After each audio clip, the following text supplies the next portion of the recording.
Imagine um homem de 1,60 m, 50 quilos, chapéu Panamá e terno engomado, flutuando sozinho sobre Paris em uma cesta de vime, presa a um balão de hidrogênio. Agora imagine esse mesmo homem, 18 anos depois, assistindo bombardeiros despejarem morte sobre trincheiras na Primeira Guerra Mundial e concluindo que foi ele quem tornou tudo aquilo possível. Esta é a história de Alberto Santos Dumont, o brasileiro que ensinou o mundo a voar e que passou o resto da vida sem conseguir perdoar a si mesmo por isso. Do interior de Minas Gerais até os céus de Paris, do 14 bis ao suicídio silencioso em Guarujá, você vai acompanhar cada passo desta trajetória de gênio, glória e tragédia, mas só se ficar até o fim. Alberto Santos Dumont nasceu em 20 de julho de 1873, em Cabangu, uma fazenda de café no interior de Minas Gerais. Seu pai, Henrique Dumont, era engenheiro e um dos maiores produtores de café do Brasil. A fazenda era um laboratório a céu aberto, máquinas importadas, locomotivas, colheitadeiras movidas a vapor. Enquanto outras crianças brincavam, Alberto desmontava motores. Ele tinha 8 anos quando leu Júlio Verne pela primeira vez e nunca mais foi o mesmo. Robur, o Conquistador, o romance sobre um homem que domina o ar, tornou-se sua bíblia particular. Aos 10 anos, já pilotava as locomotivas da fazenda sozinho, com autorização do pai que reconhecia no filho uma relação com máquinas que beirava o sobrenatural. Em 1891, Henrique Dumont sofreu uma queda de cavalo que o deixou parcialmente paralisado. Vendeu a fazenda por valor recorde, cerca de 4 milhões de francos, e distribuiu a herança entre os filhos. Alberto recebeu sua parte com 18 anos. O pai tinha um único conselho: vá para Paris. Lá estava o futuro. Alberto foi, e nunca voltou a morar no Brasil. Paris, em 1891, era a capital mundial da modernidade, e Paris estava obcecada com o ar. Balões de hidrogênio já cruzavam o céu havia mais de um século, mas ninguém havia conseguido controlá-los de verdade. Eles iam para onde o vento mandava. Santos Dumont chegou à cidade e foi direto ao problema.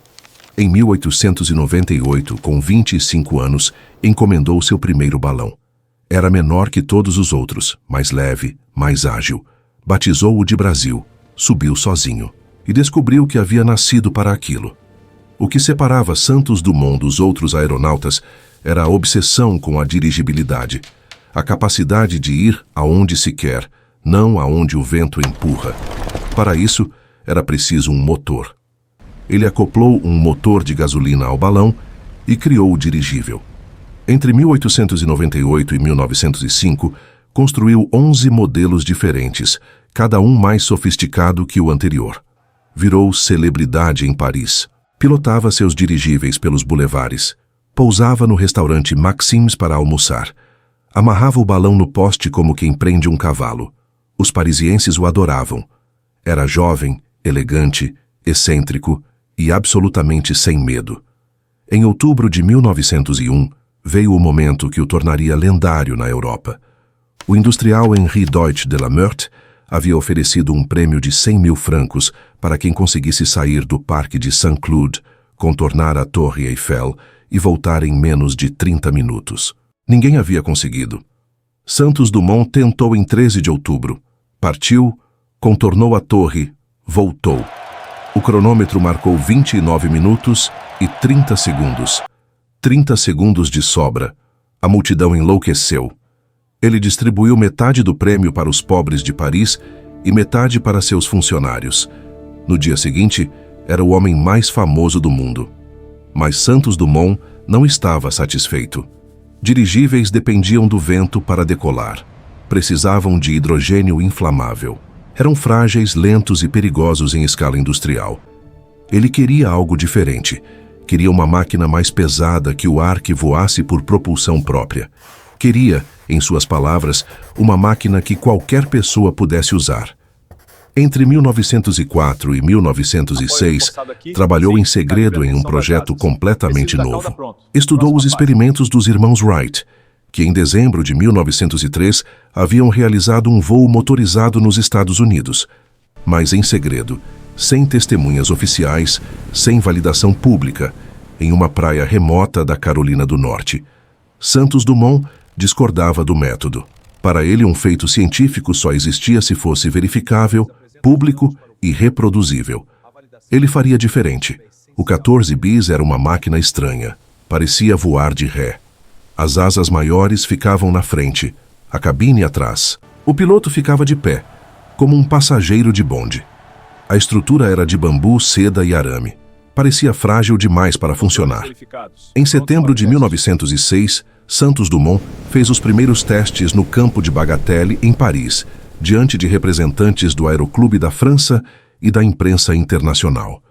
O aparelho saiu do chão por alguns metros. Não era suficiente. Em 23 de outubro de 1906, tentou novamente. O motor rugiu. O 14 bis ganhou velocidade na grama, levantou, voou 60 metros a 3 metros de altura e pousou intacto. A multidão que assistia, centenas de pessoas, jornalistas, cientistas, fotógrafos, explodiu em aplausos. O Aeroclube da França registrou o feito oficialmente. Era o primeiro voo público, verificado e homologado da história da aviação. Em 12 de novembro do mesmo ano, Santos Dumont voltou ao campo e bateu seu próprio recorde. 220 metros em 21 segundos. O mundo inteiro soube no dia seguinte. Os jornais europeus usaram a mesma palavra. Milagre. O rei da Espanha enviou o telegrama. O presidente da França recebeu-o em audiência especial. O Brasil entrou em euforia nacional. Mas Santos Dumont não parou. Em 1907 e 1908, desenvolveu o Demoiselle, o avião número 20, considerado por muitos o primeiro avião leve e acessível da história. Era pequeno, rápido, elegante. Disponibilizou os planos gratuitamente para qualquer pessoa que quisesse construir um. Nunca patenteou nenhuma de suas invenções. Dizia que o progresso pertencia à humanidade, não a indivíduos. Então veio a doença. Por volta de 1910, Santos Dumont começou a apresentar sintomas neurológicos graves, tremores nas mãos, dificuldade de coordenação. O diagnóstico foi esclerose múltipla. Com 37 anos, o homem que havia dominado o ar com precisão cirúrgica via suas próprias mãos se tornarem incontroláveis. Parou de voar. Voltou ao Brasil pela primeira vez em décadas. E então veio a guerra. Em 1914, os aviões que ele havia ajudado a criar começaram a ser usados para matar. Primeiro como observação, depois com metralhadoras, depois com bombas. Santos Dumont acompanhava tudo pelos jornais com uma mistura de horror e culpa que nunca conseguiu articular completamente em palavras. Em uma entrevista de 1915, disse apenas: "Eu não esperava isso." Nos anos seguintes, tornou-se um homem solitário e melancólico. Morava em Petrópolis, em uma casa pequena que chamava de A Encantada. Recebia visitas raramente. Escrevia, observava. Em 1931, quando aviões militares brasileiros sobrevoaram São Paulo durante a Revolução Constitucionalista, Santos Dumont entrou em colapso emocional completo. A visão das máquinas que havia criado sendo usadas contra brasileiros foi o ponto final de algo que vinha se quebrando há décadas. Em 23 de julho de 1932, com 59 anos, Alberto Santos Dumont enforcou-se no hotel onde estava hospedado em Guarujá. Deixou poucos pertences e nenhuma carta de explicação. Não era necessário. Ele havia dito tudo anos antes, em silêncio. E aí está. Um homem que saiu de uma fazenda de café em Minas Gerais, conquistou Paris aos 28 anos, voou diante do mundo inteiro aos 33, distribuiu seus segredos de graça e passou o resto da vida carregando o peso do que havia criado. Santos Dumont não inventou apenas o avião. Inventou a ideia de que o futuro poderia pertencer a qualquer um, e viveu para ver esse futuro ser usado para destruir.